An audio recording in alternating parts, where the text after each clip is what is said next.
warahmatullahi wabarakatuh. Waalaikumsalam warahmatullahi wabarakatuh. Alhamdulillahi rabbil alamin. Al-muqasyafa ghaibul lil fuqara ila siratin mustaqim. Fafahamnaha Sulaiman wa kullan atayna hukman wa ilma wa saharna ma'a Daudal jibala yusabbihna wa tayra wa kunna fa'ilin. Subhanaka la ilma lana illa ma 'allamtana innaka antal alimul hakim.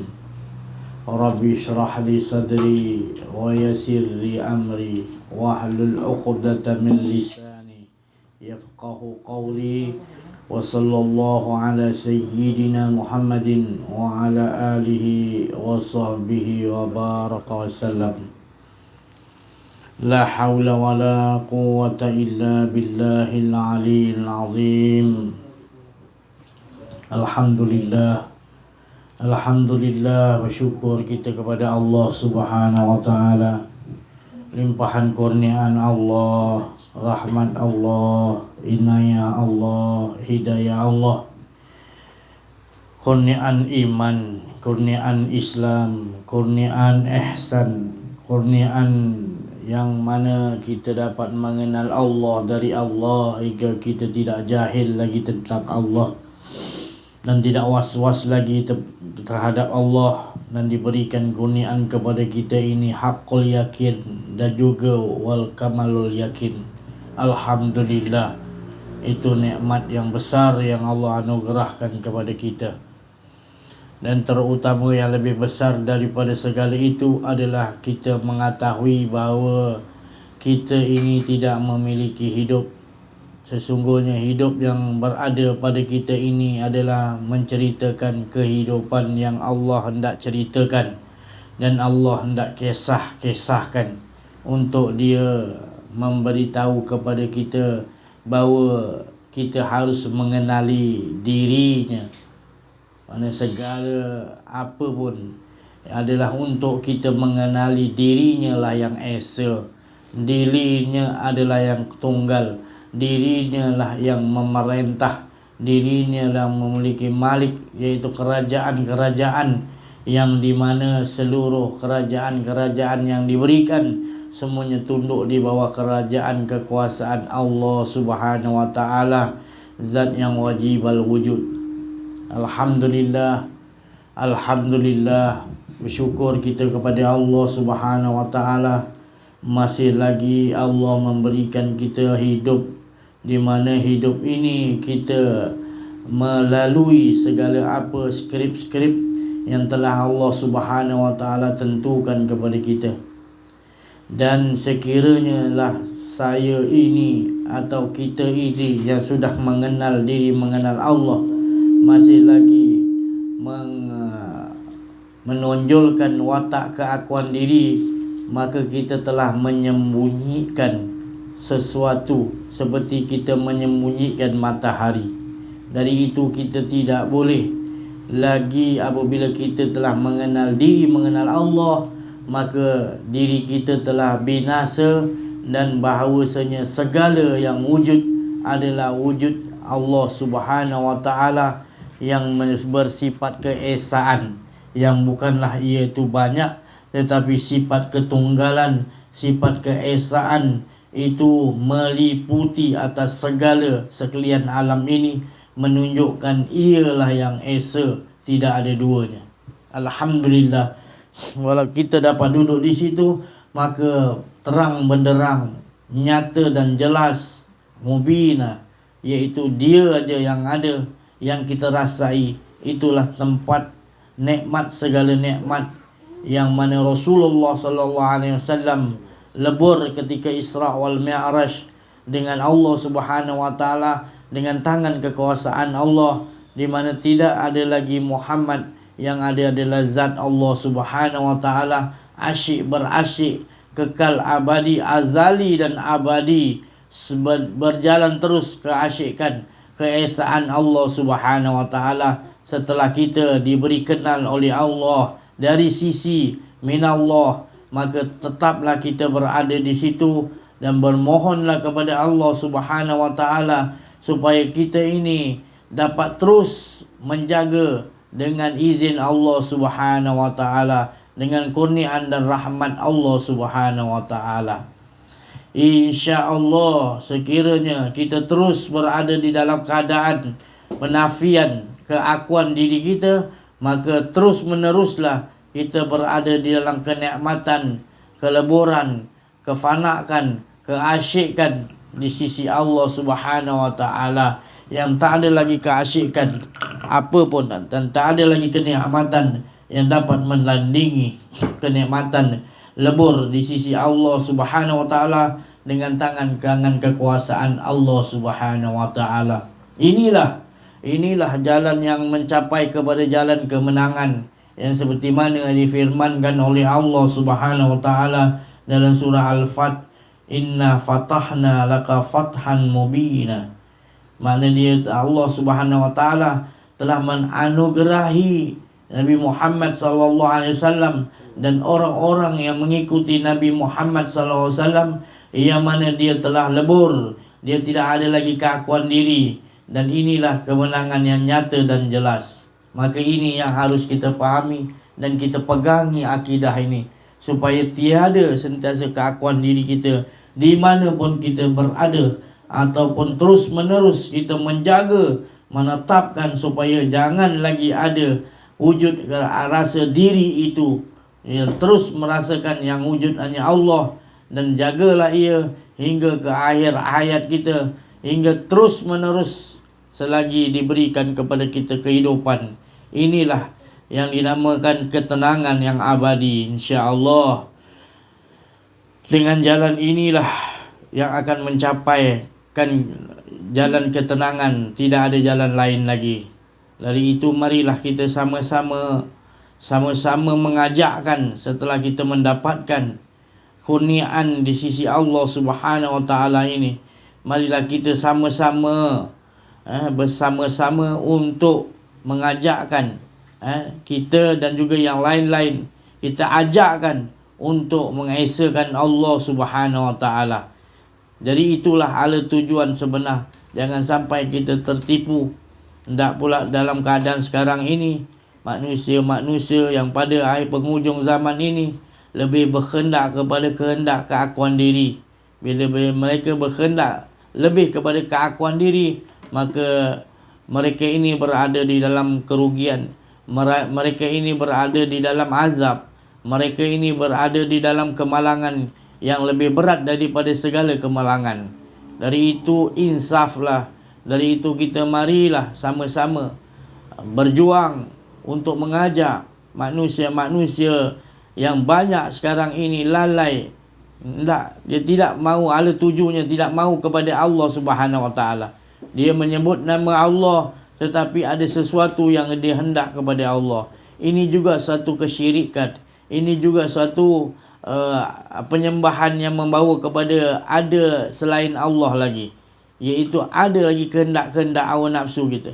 Kita tak melulu terus maksud kita kepada demi wajah Allah Subhanahu wa taala. Maka itu kita harus mempelajari ilmu mengenal diri, mengenal Allah.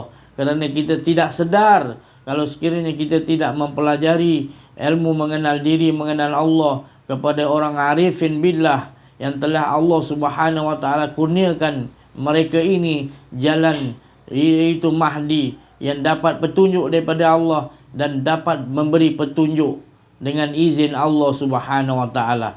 Dan Allah sendiri menyuruh kepada kita untuk sentiasa berada bersama mereka ini, yang mereka hidup di dunia ini tidak mahu imbalan daripada apa siapa-siapa pun, melainkan cukup dia merasakan hasbunallahu wa ni'mal wakil. Dari itu tetaplah hati kita dan carilah sebenar-benar guru yang dapat membimbing kita ke arah mengesakan Allah benar-benar, hingga kan kita tidak ada ragu lagi, hingga kita tidak ada was-was lagi. Rasakanlah ketakutan sekiranya, rasakanlah kerisauan sekiranya kita masih lagi tidak menjumpai guru pembimbing rohani kita. Kerana sekiranya kita tidak menjumpai mengikuti pembimbing rohani kita, maka kita akan berada di dalam kesesatan. Kita berada di dalam kemalangan yang berat. Kita berada di dalam azab. Maka itulah, berusahalah bersungguh-sungguh untuk mendapatkan pembimbing rohani dengan jalan bermohon kepada Allah di waktu malam, iaitu dengan solat hajat dan bertaubat, mohon kepada Allah supaya Allah mempertemukan kita kepada pembimbing rohani kita yang dapat membawa kita kenal kepada Allah Subhanahu wa taala. Kerana ini telah dijelaskan oleh Nabi Muhammad sallallahu alaihi wasallam, di zaman masing-masing kita ini ada pembimbing rohani. Di zaman Rasulullah itu, Rasulullah sendiri adalah pembimbing rohani dan sahabat-sahabatnya telah menemuinya, dan orang-orang yang bersama dengan Rasulullah telah menemui Rasulullah itu adalah pembimbing untuk membawa kenal kepada Allah. Maka Rasulullah SAW bersabda, dan di setiap zaman masing-masing kita ini ada pembimbing rohani. Maka carilah, sekiranya kita tidak jumpa, maka kita akan menjadi, kalau kita mati, berada kita di dalam keadaan kafir jahiliyah, wa na'udzubillah. Ya. Jadi ini Nabi Muhammad SAW bagi tahu, bukan saya. Tetapi kita ini masih lagi keadaan seolah-olah kita tidak jumpa pembimbing rohani, tapi seolah-olah macam rasa kita ni yakin, kita confident yang kita ni, amalan-amalan kita ni boleh sampai kepada Allah Subhanahu wa taala. Tiada jalan lain untuk kita sampai amalan kita kepada Allah, melainkan kita harus jumpa pembimbing rohani. Ya, kerana dia yang tahu untuk nak membawa kita kepada Allah. Sedangkan kita tidak mampu untuk membawa diri kita kepada Allah, bagaimana kita nak tahu amalan-amalan kita diterima oleh Allah Subhanahu wa taala? Kita selalu berbuat amalan, sesuatu amalan kebaikan, kita harapkan ganjaran. Itu satu bentuk kerosakan. Bukanlah saya cakap tak boleh, tetapi itu masih lagi kita bertindak bukan kerana Allah. Kita tak kenal Allah. Kalau kita kenal Allah, kita akan berhenti untuk meminta imbalan kepada Allah Subhanahu wa taala.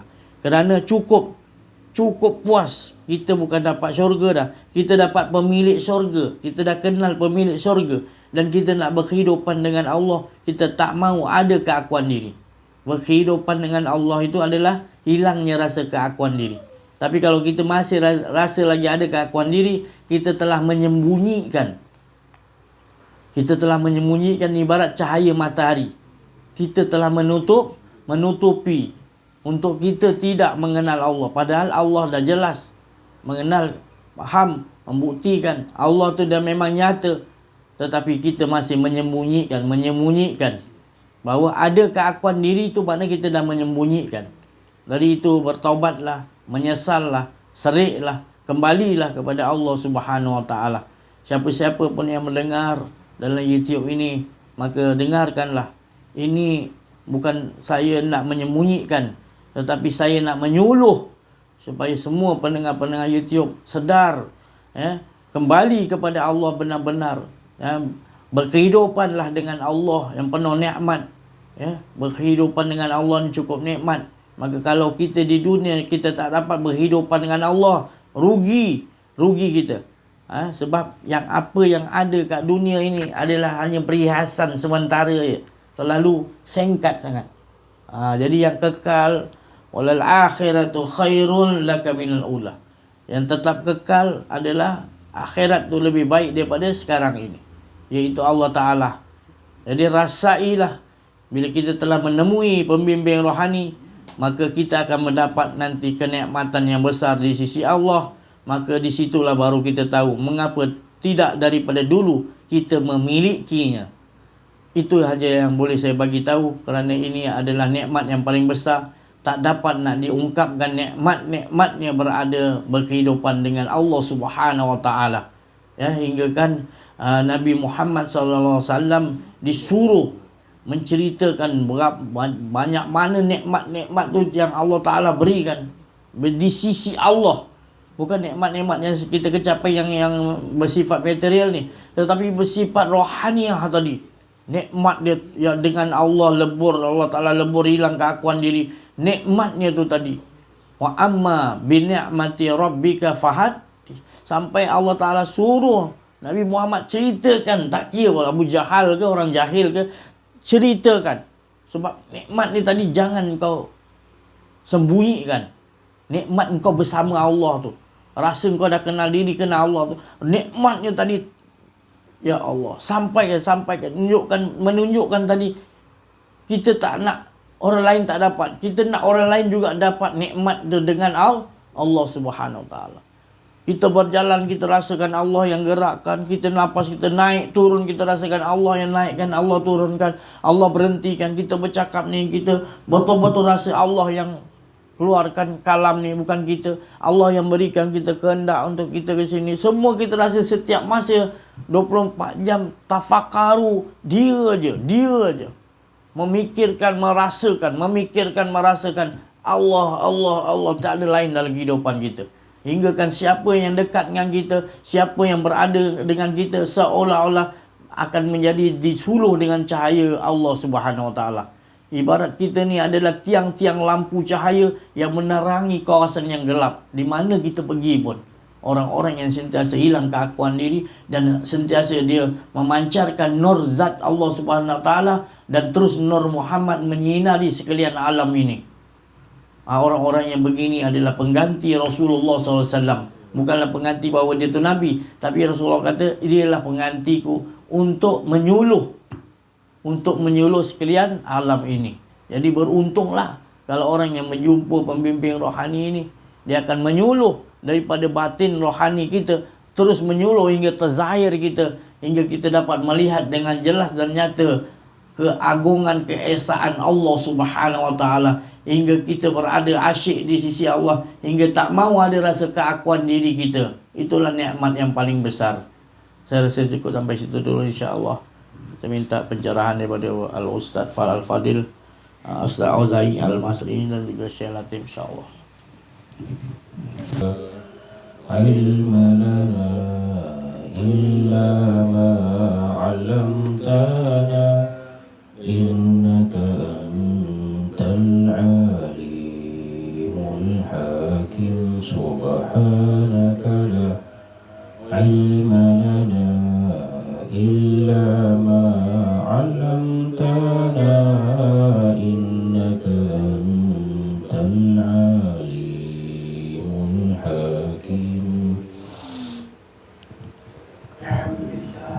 Allahumma salli wa sallim wa barik ala sayyidina wa habibina wa syafi'ina wa zukrina wa maulana Muhammad. Kita disuruh baca surah Al-Kahfi. Lagi kerap, lagi bagus. Kalau tak boleh baca keseluruhannya, kita kena baca 10 awal 10 akhir. Kalau tak boleh 10 awal 10 akhir, 10 awal saja tak apa, 10 akhir pun tak apa. Nak ceritanya, di surah Al-Kahfi itu ada rahsia. Sudah pasti rahsia itu adalah benda-benda yang tersirat di sebalik yang tersurat.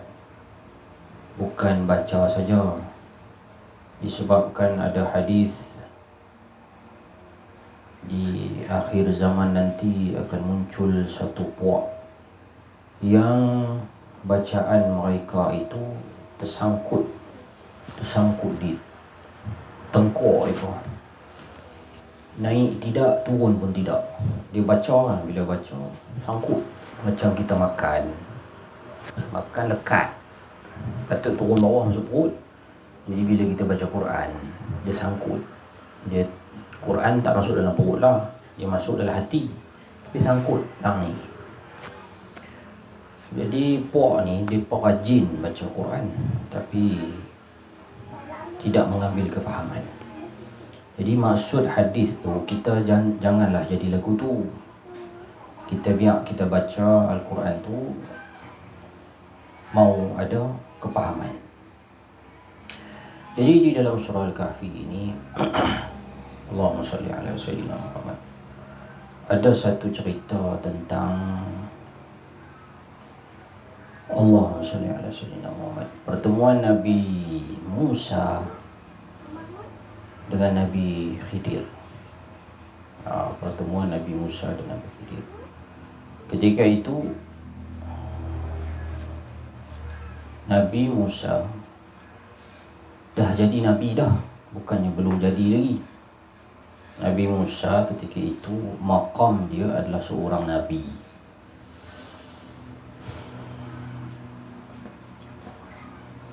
Seorang Nabi pun kena cari seorang yang lain dalam pengembaraan dia menuju Allah, iaitu orang itu ialah Nabi Khidir. Para santri yang Abi kasihi sekalian, nak tanya, Nabi Khidir masih hidup ke sudah wafat? Jawab. Betul, jawapan betul. Nabi Khidir masih hidup. Nabi Khidir ini dia adalah manusia orang, bukan malaikat, bukan jin. Dia manusia. Dan dia punya keyword dia ialah Nabi Khidir ini masih hidup. Apakala dia masih hidup, Nabi Musa pun pergi jumpa dia. Apakah kita tak boleh jumpa dia? Apakah kita diharamkan daripada jumpa dia? Apakah kalau ada orang kata dia nak jumpa Nabi Khidir, apakah kita pantas untuk menyatakan, menjatuhkan hukum ataupun kelompok tersebut sebagai sesat, sebagai khurafat, sebagai tahyul, sebagai syirik, sebagai bid'ah, sebagai mengarut, sebagai merapek, sebagai merepek? Hampa jawab soalan ni. Biulang sekali lagi. Nabi Musa dah wafat. Guru kepada Nabi Musa iaitu Nabi Khidir tu belum wafat, masih ada sampai lah ni, Allah simpan. Kita dah mati kan masih hidup? Kita ni masih menyawa. Nabi Khidir tadi pun masih ada, belum wafat lagi. Jadi boleh tak kita kata, aku nak jumpa Nabi Khidir? Boleh? Soalan ni mudah je. Budak tadika boleh jawab. Jawab sikit, boleh ke tak boleh? Jawab. Boleh ke tak boleh? Boleh tak kita kata saya nak jumpa lah dengan Nabi Khidir? Jawab. Boleh? Cakap. Boleh. Kacau. Budak tak memayis ni. Tak boleh diletak hukum. Minta maaf banyak, tak beradab. Duduk sini. Budak tak memayis ni kena diberikan maaf. Okey. Jadi bila kita letakkan niat, aku nak jumpa lah dengan Nabi Khidir ni, dia bukan satu benda yang salah. Tetapi punyalah fitnah pada hari ini, kita menjadikan pertemuan dengan Nabi Khidir ini sebagai tabu. Sebut Nabi Khidir dia, ini sesat ni. Sebut dia, ni Nabi Khidir. Ini tarikat sesat ni, kelompok sesat ni. La haula wala quwwata illa billah. Itulah tadi, balik kepada soalan tadi, Nabi Khidir ni masih hidup ke dah wafat? Masih hidup. Jadi mustahil ke hidup berjumpa dengan hidup? Hidup berjumpa dengan mati pun tak mustahil. Kan? Tak mustahil. Boleh berjumpa pada alam yang sesuai. Alam mimpi contohnya. Adalah alam-alam tertentu tempat pertemuan. Tapi itu tak payah cakap lah, sebab itu memang orang kata sesat. Tak apalah. Kita bukan nak sentuh yang tu. Kita nak sentuh pertemuan dengan orang hidup dengan orang hidup. Mustahil ke? Tak mustahil.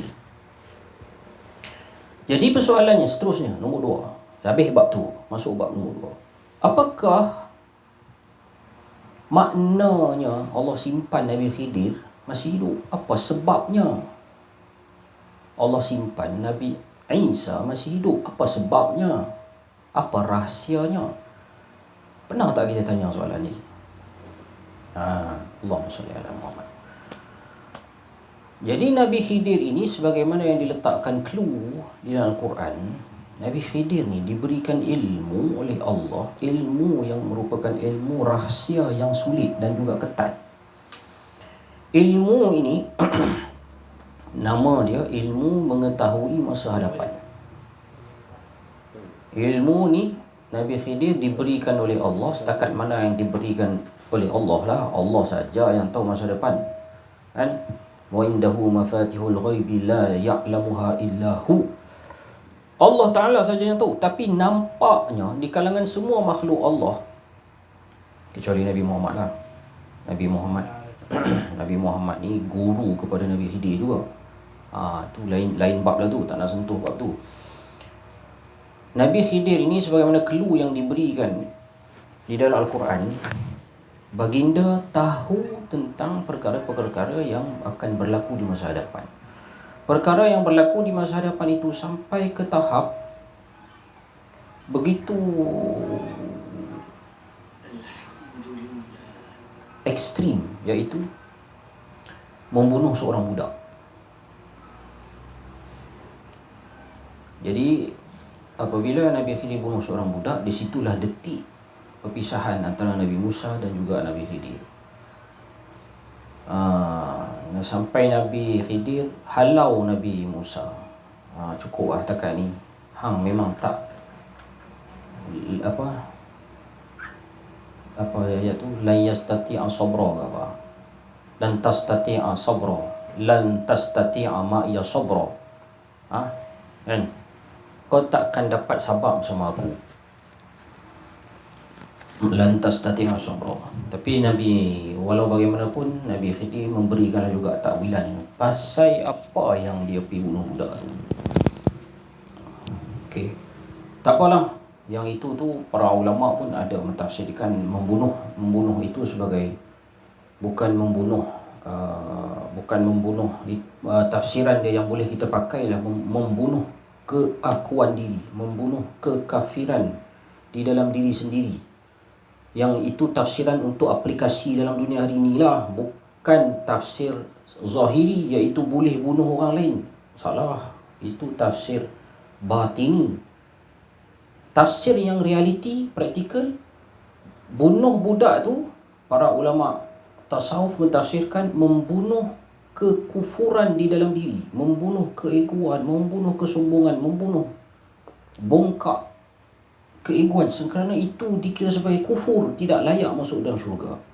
Ada sedikit zarah kesombongan pun tidak layak dimasukkan Allah ke dalam syurga, melainkan hendaklah dibakar dulu kesombongan, riak, takabur, sum'ah itu, barulah layak masuk dalam syurga Allah.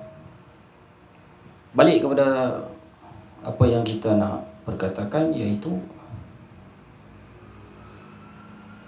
tentang ilmu Nabi Khidir tadi, iaitu mengetahui masa hadapan.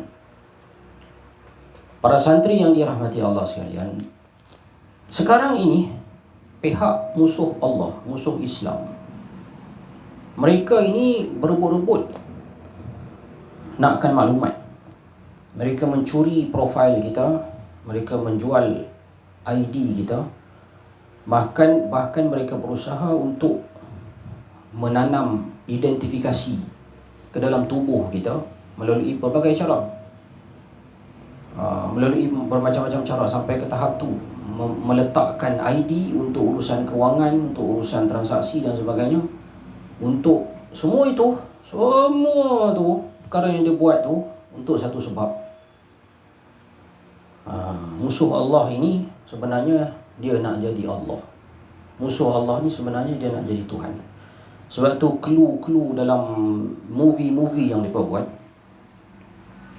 mereka berebut, berbunuh-bunuhan nak cari satu kepala makhluk gaib, makhluk alien. Kepala tu dibuat pada kristal.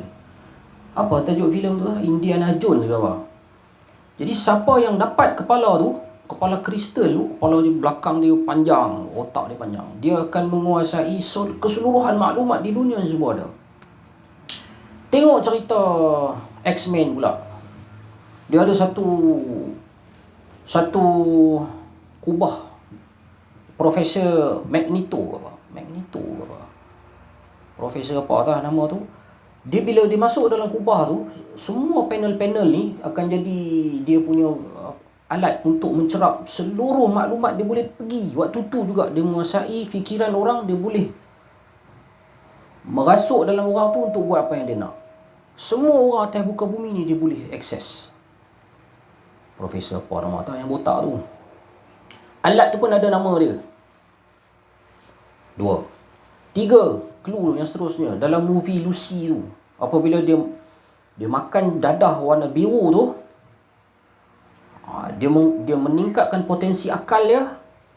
Lalu si Lucy tu jadi immortal, jadi transcendent.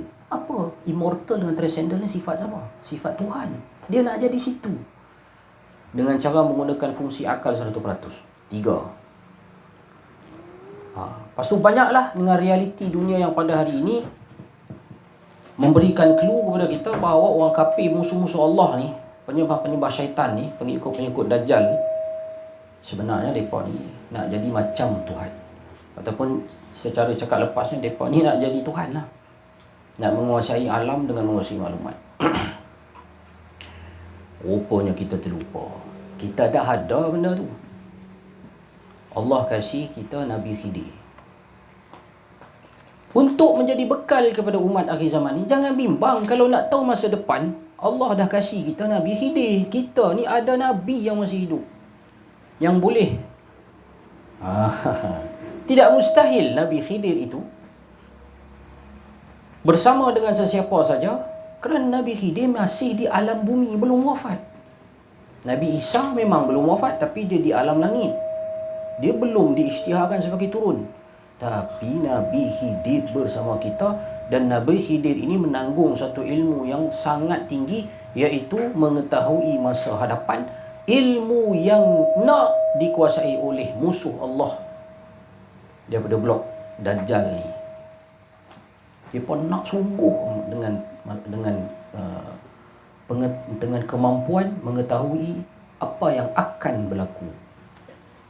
Ketiga-tiga clue yang berlaku cerita kepada Nabi Khidir itu, semuanya ialah apa yang akan berlaku, yang Nabi Musa pun tak tahu, kerana tidak diberitahu oleh Allah. Allahumma salli ala Muhammad. Jadi setiap Nabi dia ada mukjizat, ada karamah dia. Jadi karamah Nabi Khidir ini ialah mengetahui masa hadapan, sebagaimana nas Al-Quran yang jelas. Nabi Khidir runtuhkan dinding tu.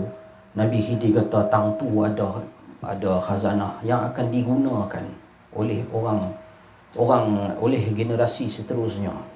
Kalau dinding tu bukan runtuhan, dinding tu tidak kita selamatkan, akan terbongkar.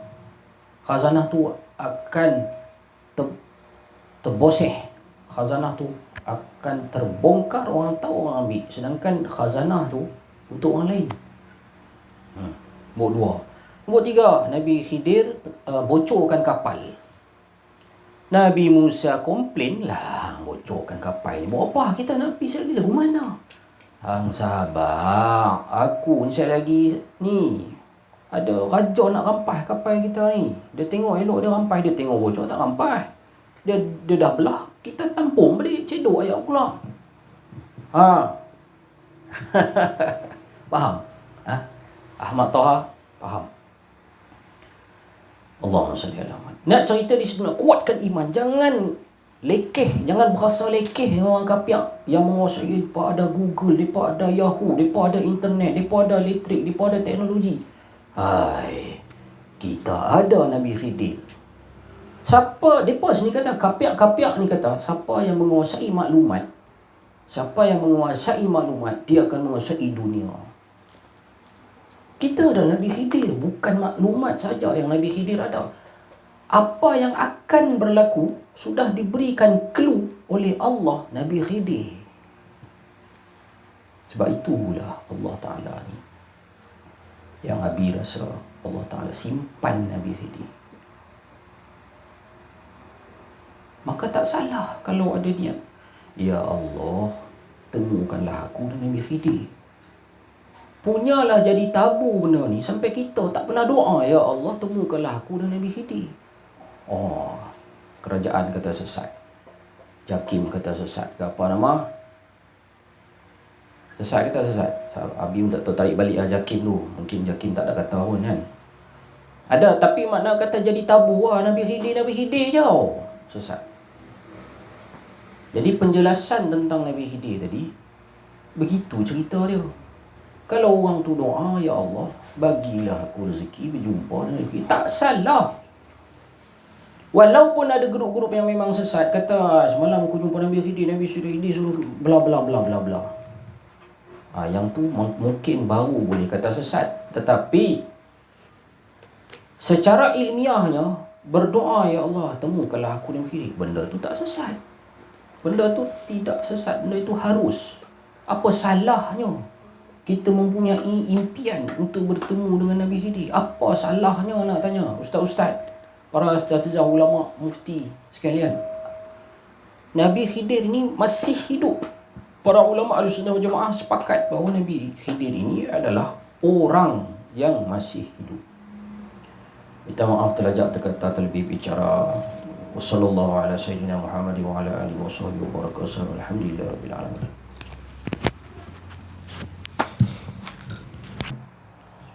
Bismillahirrahmanirrahim. Assalamualaikum warahmatullahi wabarakatuh.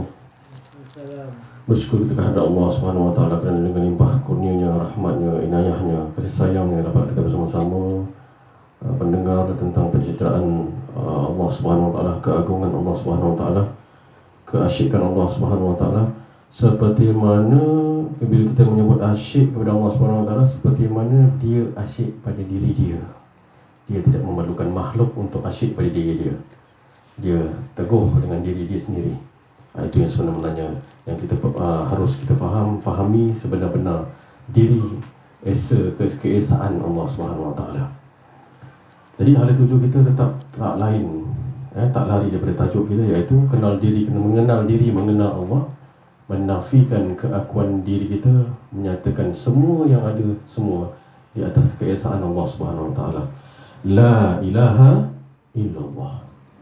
Alhamdulillah Allah Ta'ala telah memberi kita kefahaman demi kefahaman, olahan demi olahan untuk kita sentiasa berkehidupan dengan Allah Subhanahu wa taala.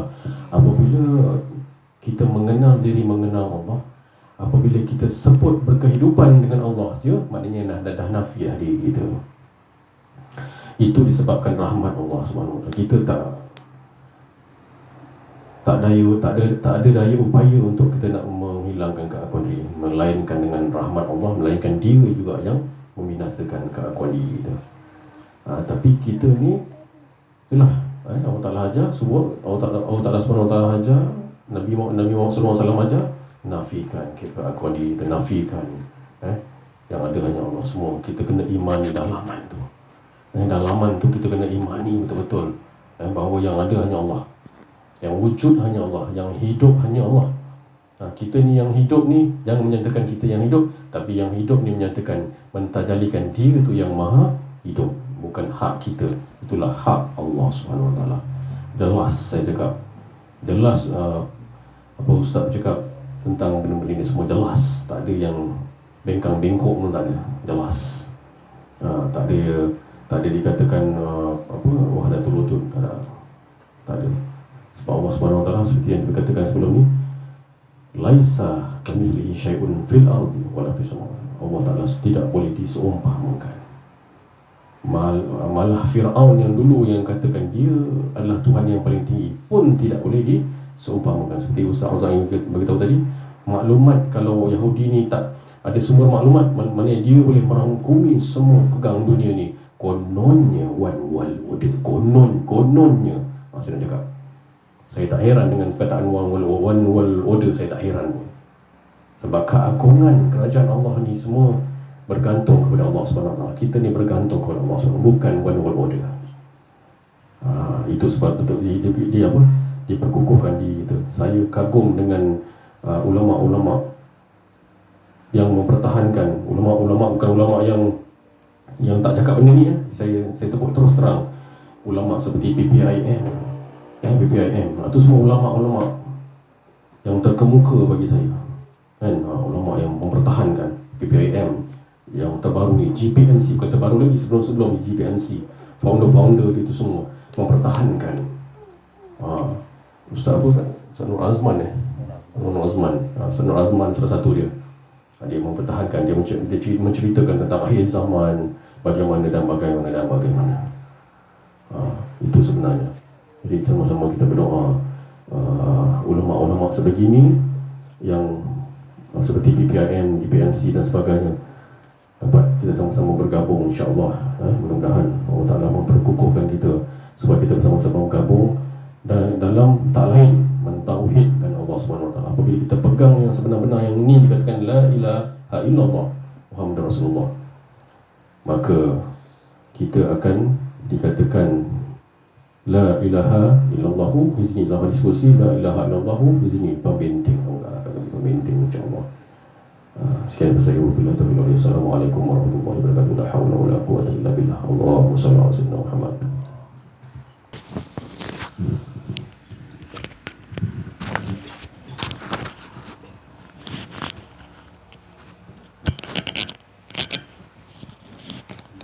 Alhamdulillah, syukur kita kepada Allah Subhanahu Wa Taala yang diucapkan oleh sahabat kita, teman-teman kita semuanya tu daripada Khatib Rabbani, kalimat-kalimat kudus, kalimat-kalimat Rabbih yang suci, yang tak lain nak ajak kita sama-sama betul-betul ikhlas untuk mengesahkan Allah, sama-sama kita seperti mana Allah mengesahkan dirinya sendiri. Pun tak nak memanjangkan lagi, saya rasa cukup sampai itu dulu. Apapun semuanya kita sama-sama lah bersungguh-sungguh, ajakkan lagi. Bila kita dah mengetahui inilah jalannya yang Allah Ta'ala beritahu, kita duduk di sini benar-benar dan sambil itu kita ngajakkan lagi. Wa amma bi ni'mati rabbika fa'al, sampaikan. Dengan setiap tempat yang kita pergi, setiap tempat yang kita ada, kita ajarkan lah, mengesahkan Allah semua. Apa yang kita nampak, baik dalam rumah kita, kapet, kipas, pinggan bangkok, dapur gas, apa semua kita ajarkan, semua kita sampaikan. Sesungguhnya bahawa kita tahu nanti semuanya yang ada di langit di bumi, semuanya mengesahkan Allah. Selagi kita tak ajarkan tadi, dan kita akan nampak nanti keyakinan bahawa mereka semua tu makhluk-makhluk Allah akan mengesahkan Allah SWT. Dan kita pun bertambah keyakinan bahawa tak ada yang lain. Kehidupan ni semuanya mengesahkan Allah SWT. Saya rasa cukup sampai situ dulu. Terima kasih atas perhatian. Mohon maaf atas kekurangan, kesilapan menyampaikan dari keakuan diri. Wa'afu minkum wabillahi taufiq wal hidayah. Assalamualaikum warahmatullahi wabarakatuh. Takbir. Sallu ala nabi.